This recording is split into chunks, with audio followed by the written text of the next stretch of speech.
Let's call in the members as they brace themselves for an epic round of 257 deep knee bends up and down in their common chairs, voting all evening, which could well continue into tomorrow as opposition efforts try to focus attention on that Justice Committee's termination of the investigation into SNC-Lavalin. Let's meet the MPs. Candice Bergen is the Conservative House Leader. She'll be orchestrating all that fun tonight if it goes ahead, and it will.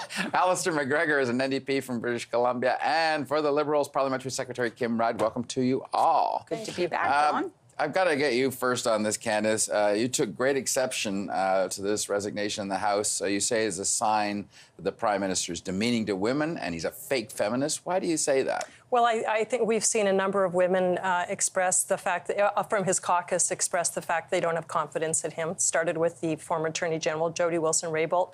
Jane Philpott, she resigned from cabinet.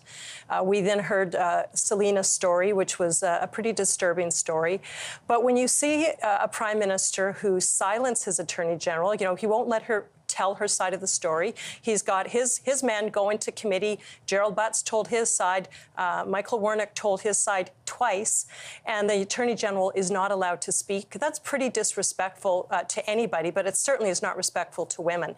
So we have just seen time and time again where Trudeau's words of being a feminist and respecting women, they're only words. They're empty words. His actions don't match up. And Celina's resignation and leaving caucus, this is unbelievable. If this was a corporation and the president lost 4 major people from the corporation, there would be an investigation around what kind of climate and what's going on at the top with this Prime Minister and women in his caucus. Kim, I'd like you to get your thoughts on this. This is becoming a bit of a habit, women leaving cabinet or women leaving caucus, and are the Prime Minister's feminist credentials under attack here? Well, let me tell you, I'm one of those strong women in the caucus, and there are many, many of us. And we do support the Prime Minister and the work that our government is doing.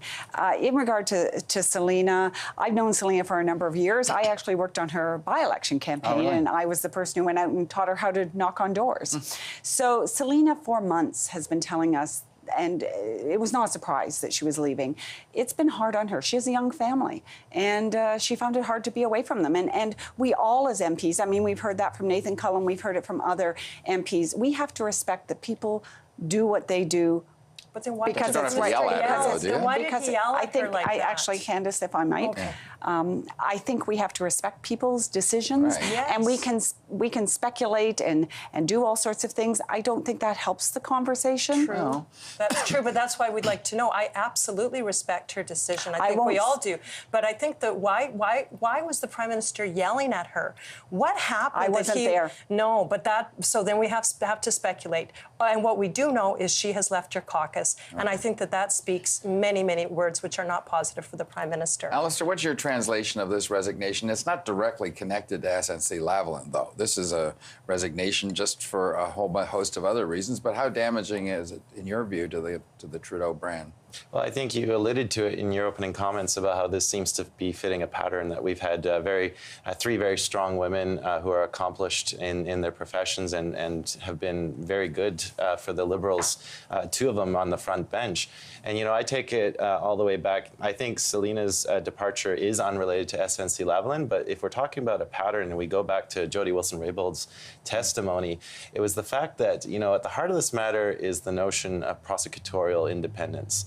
She decided to respect the Director of Public Prosecution's ruling on SNC-Lavalin not to proceed with a deferred prosecution agreement. She made her stance very well known as the Attorney General, but then to have that decision repeatedly questioned. And it made me wonder, if a man had been in that role, would he have been subjected to the same kind of continual doubts being cast his way? That's the thing. Like, Jody Wilson-Raybould went to extreme lengths during her testimony to state how she made a decision, and they just didn't seem to accept it. And would a man have been questioned, as the Prime Minister has done so often, that she just experienced it differently than he did? And when she said no, she didn't really mean no, or they blamed her for not saying no loud enough, and more. She should have been more vocal in her no. This is actually unbelievable to hear Trudeau defend himself and his cover-up by accusing Jody Wilson-Raybould of not saying no loud enough and hard enough and being strong enough, and then saying it was just a different experience. You know where we've heard that before. Yeah. Quick I was point. just going to say, I don't think it's responsible or respectful to put words in other people's mouths. People have spoken for themselves. Jody Wilson-Raybould spoke for over 4 hours. Jerry Butts spoke. Michael Wernick spoke. And there was another, I can't remember her name. And they've spoken. I don't think it's respectful to regurgitate and interpret what they've said. They've said it.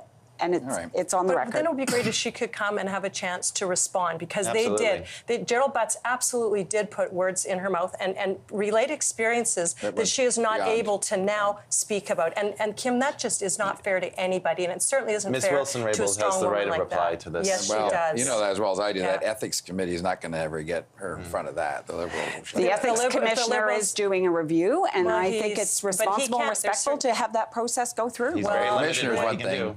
but there's a Jody committee needs, too. and Jody needs to have that waived. I do want to get your thoughts, though, waived. on that clip from the CEO of SNC. Because the way I was listening, and I'll get your interpretation, maybe you hear differently than I do. He says, I wasn't threatening to move. The jobs weren't necessarily at risk here. We don't, and he meant in the other parts of the interview, he did make the point that there's only one federal contract that he's got right now. So it's not like SNC lives or dies on federal government contracts. Isn't that knocking the whole narrative of the Prime Minister right out of whack that he said this is what he was doing all this for? The Prime Minister never said, nor did Mr. Bruce ever say that the Prime Minister talked to him. Right. So when a company is going through some challenges, and we've seen what's happened to the stock, we've seen that they are in jeopardy of losing business, of course there's a concern about a company moving. Of course there's concern about job loss. And I tell you, I've had folks in my riding that work for SNC-Lavalin have come up to me, and to what Mr. Bruce said, these things happened some up to 20 years ago. These folks have good paying jobs, they have pensions, I have some retirees, and they're saying, why is it that people are trying to discredit, if you will, their company and possibly have them lose their job? My job as an MP is to fight for their jobs, and I believe the Prime Minister's job is to do that. I could have sworn this was all about protecting jobs. The whole house of cards that the Prime Minister and his folks have been trying to spin and to build have just fallen to shreds. And the fact that that was the pressure he admitted, Jody Wilson-Raybould testified that was some of the pressure that he exerted. He said his job, he was worried about his job in the election. But when he says it was all about jobs, and the fact is the CEO of SNC-Lavalin said, we never threatened to move the company. So where did this come from? The Prime Minister clearly was misleading the Canadians, Parliament. Did he threaten that to the Attorney General when in fact it wasn't true? This is this is why the RCMP have to look into this, because they're not going to let Jody Wilson-Raybould speak at the Justice Committee. The Ethics Commissioner is very limited in what he can look at. This is again moving into areas where we have to find out. Canadians need to know, and we're not getting them. Your thoughts, Alistair? We're talking about jobs. Where were the Liberals when all those Sears employees lost their jobs? Where were the Liberals when GM abandoned its shop in Oshawa, right? I mean, if you're going to construct a narrative, you should at least be consistent about it.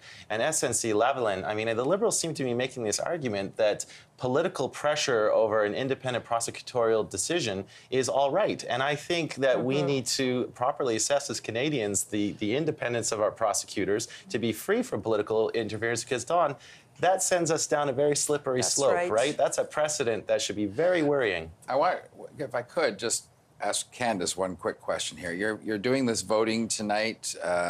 Why are you doing that? All we need to do is one vote. We have a vote on letting Jody Wilson-Raybould speak. They're not going to give you that one. Okay, so then what happens? So then we will keep voting until either they do, or the other thing that we are wanting to accomplish is not allowing them to try to distract from the SNC-Lavalin corruption case, from what the Prime Minister is trying to cover up.